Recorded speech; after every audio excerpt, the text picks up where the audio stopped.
Muy buenas tardes y muchas gracias por mantenerse en sintonía a través de su plataforma de información digital de Al Grano. Les habla Alberto Miranda esta tarde de 23 de julio del año 2020. Nos encontramos vía Skype esta tarde con la doctora Josefina Bonilla. Ella es miembro del Comité Científico Multidisciplinario, con quien estaremos abordando qué tanto riesgo representa para los niños, niñas y adolescentes enviar al colegio a estos en plena pandemia, y también cuáles podrían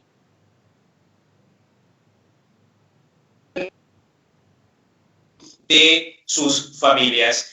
Muchas gracias por acompañarnos, doctora, esta tarde. Buenas tardes, es un gusto para mí estar acá en Al Grano, y realmente el Comité Científico Multidisciplinario siempre complacido de tener la oportunidad con los medios para poder alertar y educar a la población con respecto a toda la problemática del coronavirus y cómo enfrentarlo. Muchas gracias, doctora. Esta semana, el martes de esta semana, los chavalos, los niños, las niñas, los adolescentes de secundaria y primaria, a través del MED fueron enviados nuevamente a clases, a reanudar las clases presenciales. ¿Cuáles podrían ser los riesgos que esto implica para los menores de edad en plena pandemia? Sabemos que aún enfrentamos una transmisión comunitaria. Bueno, quiero recordar en primer lugar que la transmisión del virus, del coronavirus, se da de una persona a otra por la cercanía entre las personas cuando se emiten gotículas al hablar, cantar, gritar, toser, estornudar. Esas gotículas que emitimos se encargan de transmitir el coronavirus si la persona lo tiene. Entonces, quiero recordar eso porque es muy importante también hacer ver que la estrategia principal que se usa para controlar, para prevenir el contagio y poder controlar esta pandemia también es el distanciamiento, el no estar cerca una persona de otra. El distanciamiento mínimo que se recomienda es de 2 metros, por lo menos 2 metros. Entonces, recordado esto, podemos decir que el asistir a la escuela está afectando la disposición principal que a nivel de manera llamar a cualquier agrupación o conglomerado, un sitio donde van a haber muchas personas, es contraproducente y es antagónico al manejo de la pandemia. Entonces, por eso sabemos que ir a la escuela significa muchos niños. Hay maestros, hay niños, hay padres de familia que acuden a dejar a los niños. Es decir, entonces hay una posibilidad de contagio porque no contamos con la información adecuada para saber en qué partes hay brotes epidémicos y en cuáles no, porque generalmente en los países no ocurre al mismo tiempo en todos los lugares y a veces las epidemias ni siquiera afectan todititos los lugares. Entonces, si existiera la posibilidad de que algunos sitios estuvieran con menos riesgo para el contagio, tendríamos que tener un mapa epidemiológico muy fiel que está, como es el caso, por ejemplo, de Ecuador, que recientemente revisaba que 2 veces al día las autoridades del comité de emergencia en ese país reportan 2 veces al día cómo va manejándose y van haciendo el mapa epidemiológico. En este caso no contamos con información, entonces los salubristas, epidemiólogos, sabemos que lo que tenemos que hacer es actuar y recomendar a la población como que en todos los lugares hay coronavirus, en todos los barrios, en todos los distritos o los municipios, porque no sabemos dónde hay y dónde no hay. A veces lo podemos saber a través de los fallecimientos, a través de del rumor boca a boca que se reporta o a través de monitoreo de sociedad civil, como es el caso del Observatorio Ciudadano, que emite unos datos que no son oficiales, pero que es un monitoreo de sociedad civil, lo cual es formalmente aprobado a nivel mundial, que la sociedad civil tiene ese derecho y de organizar bien un monitoreo alterno. Entonces, sabemos que en muchos municipios está el coronavirus. Entonces, no es conveniente que los niños, las familias en general, las personas estén asistiendo a lugares donde puede haber riesgo de contagio.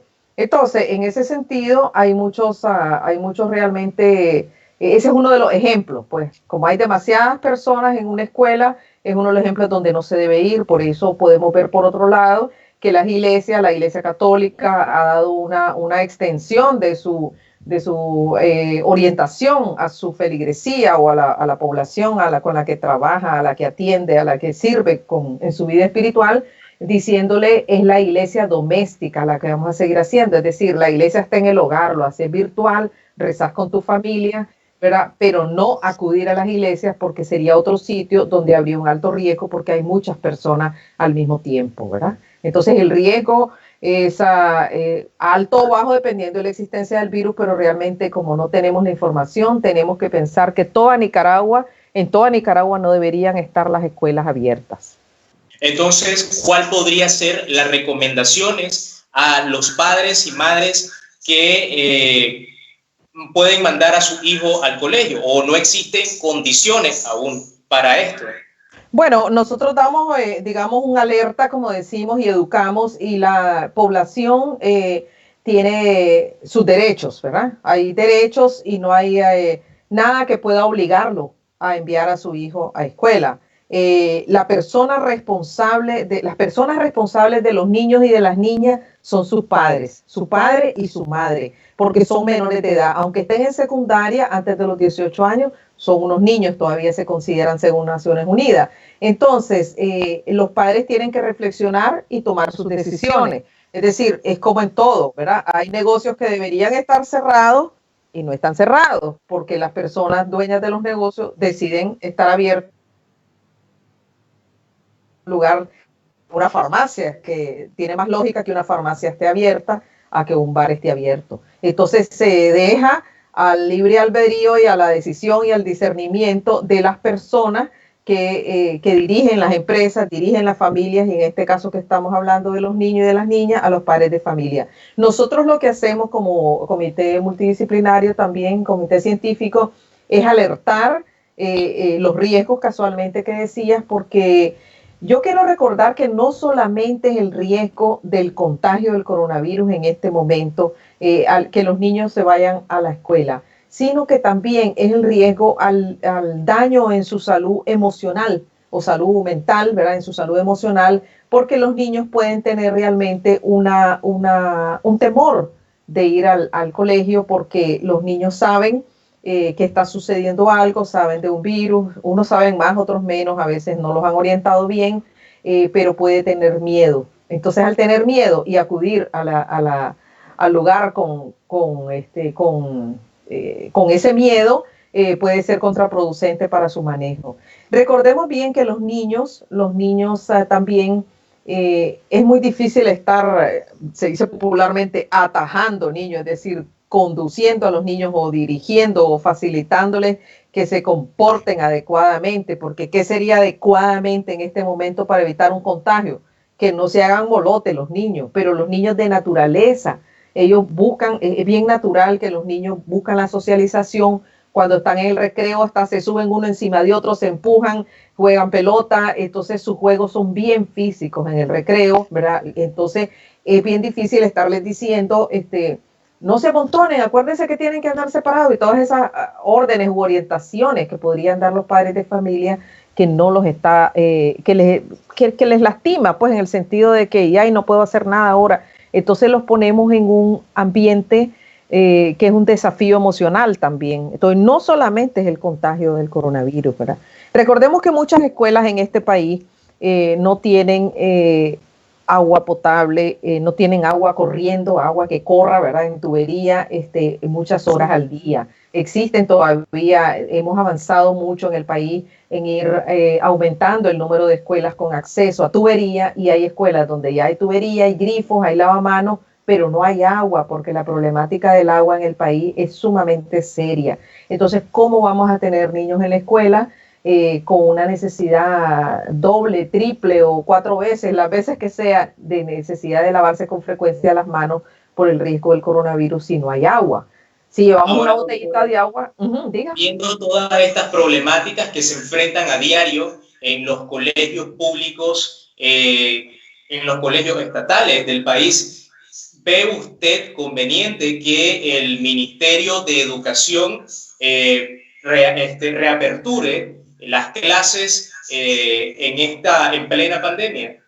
Bueno, realmente yo creo que los maestros también tienen su rol de indicarle a los funcionarios del Ministerio de Educación, porque las decisiones no son de los maestros ni son de un director de escuela, o sea, sino que son de los funcionarios de más alto nivel, digamos, intermedio o mejor dicho, nacional, ¿verdad? El nivel nacional, y el magisterio debe hacer su presión para poderse proteger ellos mismos como maestros, pero también para poder ayudar a proteger a estos niños que los quieren mucho, pues son sus alumnos todo el año, ¿verdad? Entonces, o sea, la palabra clave es protección. A mí me parece también que Naciones Unidas en Nicaragua debiera de estar muy activa, UNICEF, ¿verdad? Las diferentes organizaciones haciendo presión, pues, para que se pueda conservar todavía más tiempo los niños sin ir a la escuela. Hay muchas organizaciones, derechos humanos, la Coordinadora de la Niñez, o sea, algunos se escuchan que están hablando, pero otros no, pero no solamente es hablarle nosotros a los medios, digamos, eso va más allá de nuestra responsabilidad, sino nosotros alertamos y educamos, pero existen muchas instituciones en el país que tienen que escribir, visitar, hacer todo lo que tengan que hacer para hablar con los funcionarios de más alto nivel, para hacerlo entrar en razón de lo inconveniente de acudir a clase.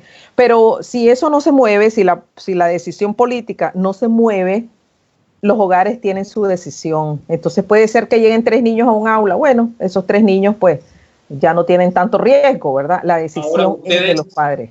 ¿Ustedes como comité científico multidisciplinario han hecho algún tipo de llamado al Ministerio de Educación sobre los riesgos que implican la reapertura de clases, no solamente para los niños, sino también para su familia en general? Sí, casualmente estamos en este momento próximos a emitir un comunicado, y el día de este comunicado también hace un llamado a las organizaciones, también otras, porque la sociedad civil se tiene que activar toda, o sea, nunca una tarea, y sobre todo una tarea difícil. En la pandemia las tareas no son fáciles, no dependen solamente de una organización o de una persona. Recordemos que la unión hace la fuerza, y entre todos pues podemos tener diferentes formas de argumentar, de exponer, y siempre tenemos que creer que podemos incidir y que las cosas pueden cambiar. Todos sabemos, por ejemplo, que antes hubo un momento en que no se usaba mascarilla, ¿verdad? Y que hasta hubo algunas problemáticas que generalmente son generadas por personas a nivel de las instituciones, ¿verdad? Que están ahí al frente, que a veces toman decisiones o actuaciones erráticas, ¿verdad? Pero todo eso ya quedó en el pasado, después de haber visto tanta muerte y tanto enfermo. Ahora, ¿quién no anda mascarilla? Hemos visto al más alto nivel de gobierno usando mascarilla. Entonces, lo tenemos que ver con alegría del presente y del futuro.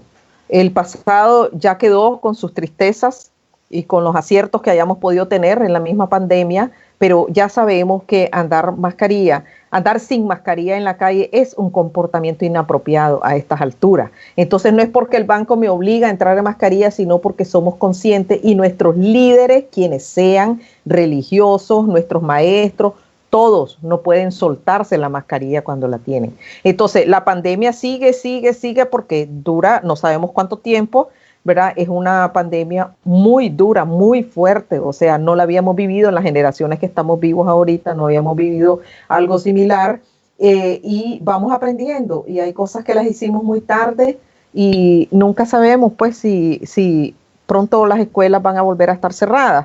Entonces, necesitamos más maestros muertos. Suena muy duro, muy triste, me golpea decirlo, solo pronunciarlo, ¿verdad? pero desgraciadamente los seres humanos somos lentos a veces en percibir los riesgos, lentos en decidir, y a veces pues hasta que se nos han ido gente excelente, pues toda vida es válida, ¿verdad? Toda vida es válida, sea la persona muy conocida o no conocida, toda persona vale viva, y la razón principal de existir del gobierno y de todos, de los ciudadanos también, como que lo primero en la vida, en nuestro trabajo diario, es conservar la vida. Por eso nos escandalizamos cuando alguien se atreve a asesinar a otro. Entonces uno se escandaliza, ¿por qué? Porque tus valores y tus principios te dicen que no hay que matar a nadie, no hay que eliminar la vida. Entonces ahí los nicaragüenses es una cuestión universal. Sí, porque somos cristianos, por católicos, ¿verdad? O si no somos religiosos, por razón de derechos humanos, todos hemos aprendido que hay que preservar la vida. Y no puede haber ni economía, ni educación, ni salud misma, nada, ni turismo, nada puede haber más importante que preservar la vida. Entonces, es trabajo de todos insistirlo, decirlo, hacerlo, tomar acciones, no ir. Maestros, puede ser que hay maestros que se han resistido a ir a clases, a dar clases, ¿verdad? Porque son acciones que el ciudadano también puede hacer, decir, no, yo no me voy a exponer, yo no me quiero morir. Como a veces hay personas que han perdido su empleo en estos tiempos porque han decidido renunciar, no porque lo perdieron, ¿verdad? Porque les cerraron el contrato, sino que decidieron dejar de trabajar en un lugar determinado porque ellos sentían demasiado riesgo. Y a veces la pareja o los hijos o alguien en la familia le dice, no, mejor renunciar y vamos a ver cómo hacemos entre todos para ayudarnos, pero no te expongas a la vida. Entonces, ahora, la vida es lo primero. Aunque se presten las medidas adecuadas dentro de las instituciones escolares, esto podría implicar, siendo así, un gran riesgo aún para los estudiantes. Bueno, yo quiero decir que aún hasta en algunos colegios privados habría dificultad para conservar todas las medidas, ¿verdad? Yo ya te mencionaba algunas barreras. Algunas barreras son que podés obligar a los niños a andar de mascarilla todo el tiempo y estar distantes, y que la clase se vuelva un poco insoportable por el calor o porque el niño no lo aguanta o porque llora. Entonces es un ambiente como que no parece del todo que estamos protegiendo a los niños. Al niño lo protegemos buscando cómo no alterarlo mucho emocionalmente, que se sienta seguro, que se sienta, que tenga confianza en el lugar donde está, ¿verdad? Que no esté siendo acosado o empujado demasiado, o sea, y por supuesto que esté en un ambiente sano. Entonces, si por ejemplo no hay agua, como decía, ya lo había señalado también, ¿verdad? O si también hay demasiados niños en un aula, entonces no está ese distanciamiento. Recordemos también, quiero decir algo más, que no es solamente el ambiente de la escuela, es el camino hacia la escuela. Recordemos que muchos niños y adolescentes toman los buses públicos para ir a su escuela, o buses en las comarcas, pues digamos, buses del pueblo a la comarca, etcétera. Y el bus es uno de los lugares de más alto riesgo para el contagio. Y es difícil guardar la distancia, pues casi imposible, ¿verdad? Entonces debería ir uno bien tapadito con su mascarilla y su protector facial al menos, y andar su alcohol para lavarse después cuando uno se tiene que subir a un bus. Esa es la realidad de miles, y es la realidad de muchos de nuestros niños. Entonces ahí tenés otro riesgo, que no es el de la escuela, sino que es el del transporte público, ¿verdad? Entonces tenemos varios elementos que tomar en cuenta, pues. Entonces, hay lugares que pudiera ser que sea un poco menos riesgoso, que se pueda controlar mejor esto, pero las condiciones básicas de nuestras escuelas, o sea, ¿de qué país estamos hablando? De un país totalmente empobrecido, donde la gente no tiene ni para comprar la mascarilla a veces, que afortunadamente hay mucha solidaridad y a veces se les regala.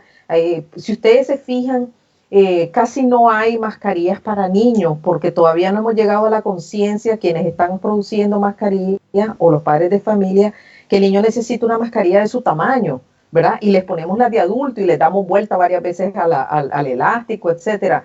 Entonces el niño merece su propia mascarilla. Después de los 2 años, ¿verdad? Ya se le puede poner su mascarilla que le quede bien, y no que le quedan todas flojas y son inapropiadas para la prevención del contagio. Entonces hay demasiadas cosas que no las hemos pensado lo suficiente para ir más rápido en la defensa, la protección a la vida de los niños y de las niñas, ¿verdad? Entonces no se trata de que si se van a enfermar y no se mueren tanto los niños ni nada, pues, pero no se trata de eso. Pero nosotros hemos visto ya niños hospitalizados. Aquí estamos en Nicaragua, estamos hablando de Nicaragua, ¿verdad?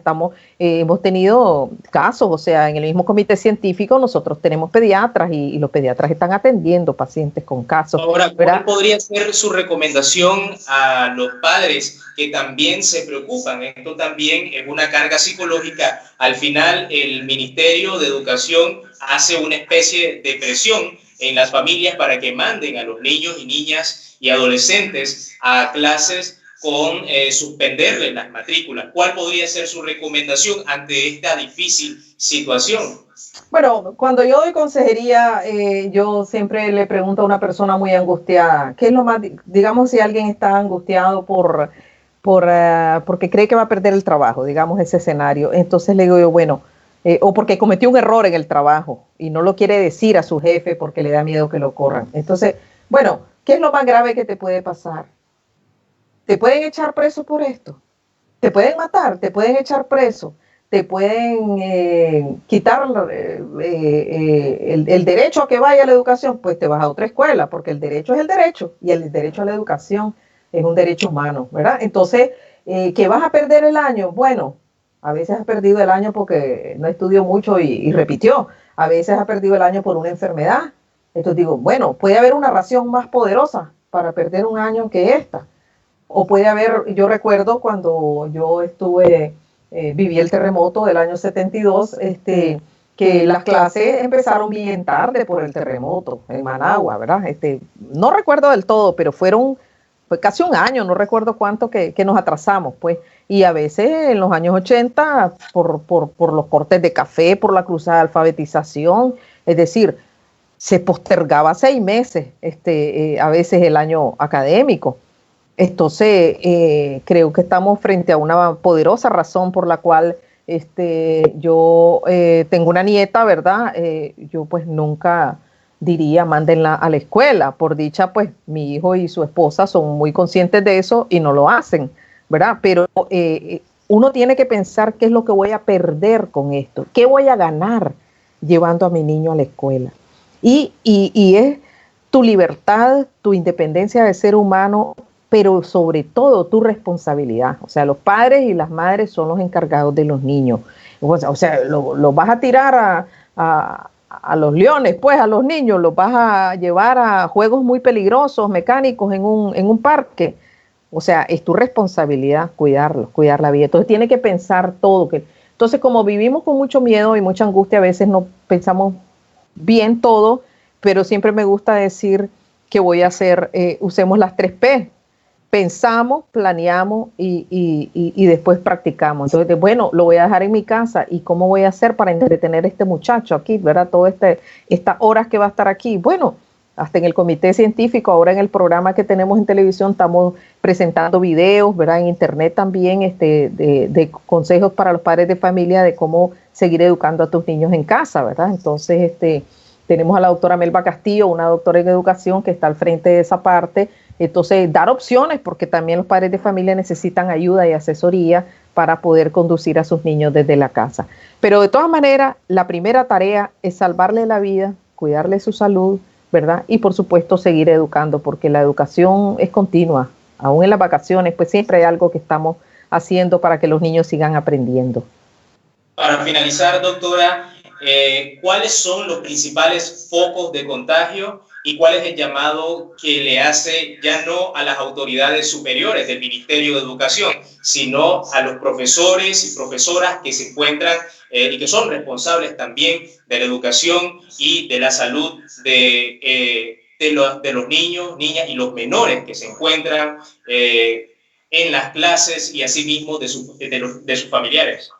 Sí, aquellas escuelas que están funcionando, o sea, tienen que pensar en todas las áreas, porque al inicio yo decía que la transmisión se da de persona a persona y que la distancia es una de las principales medidas a tomar.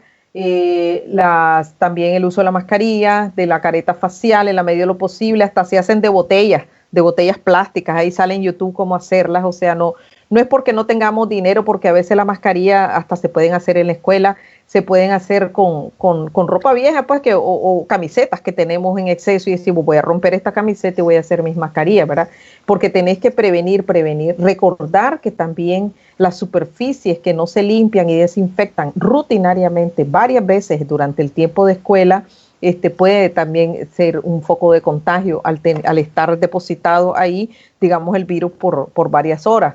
Entonces, los servicios higiénicos en la escuela, ¿verdad? También, porque son sitios generalmente cerrados, pueden ser letrinas a veces, ¿verdad? Donde entran muchos niños uno tras otro, ¿verdad? Y también están esas exposiciones, ¿verdad? Entonces, también las áreas donde comen, porque con las escuelas públicas tenemos la merienda escolar, entonces se sientan en las mismas, en las mesas comunes donde se ponen a comer. Y también los pupitres, por supuesto, ¿verdad? Los pupitres son todo prácticamente superficie, entonces los pupitres están todo el tiempo, se cambian de silla, las cambian, o sea, es un cambio de vida al cambiar muchas costumbres que antes tal vez no se limpiaban los pupitres, solo si se derramó algo, ¿verdad? Pero es una limpieza constante y después de la limpieza viene la desinfección. Son dos cosas diferentes, dos tareas diferentes, ¿verdad? Entonces, lo mejor sería conservar a los niños en casa. Por ejemplo, hay personas que dicen, es que como no está yendo a clase, por lo menos le traiga al súper para que dé una vuelta y no esté encerrado en la casa. No, pero si el supermercado y los mercados son una alta probabilidad de contagio, los niños déjenlos en las casas, ¿verdad? Protéjanlos y cuídenlos bien. Ok, muchas gracias, doctora, por brindarnos esta entrevista y muchas gracias también a ustedes por sintonizarnos. Fueron declaraciones de la doctora Josefina Bonilla, miembro del Comité Científico Multidisciplinario, con quien abordábamos sobre cuáles son los posibles riesgos de mandar a los niños, niñas y adolescentes al colegio en plena pandemia. Como podemos recordar, este martes el Ministerio de Educación reanudó las clases en todos los colegios estatales del país. Muchas gracias a ustedes por sintonizarnos a través de sus plataformas de información digital de Al Grano. Recuerde, para esta y más información, visitar nuestra página web en www.algrano.org y asimismo seguirnos a través de nuestras redes sociales en Facebook, Twitter, YouTube e Instagram. Reportó para Al Grano Alberto Miranda.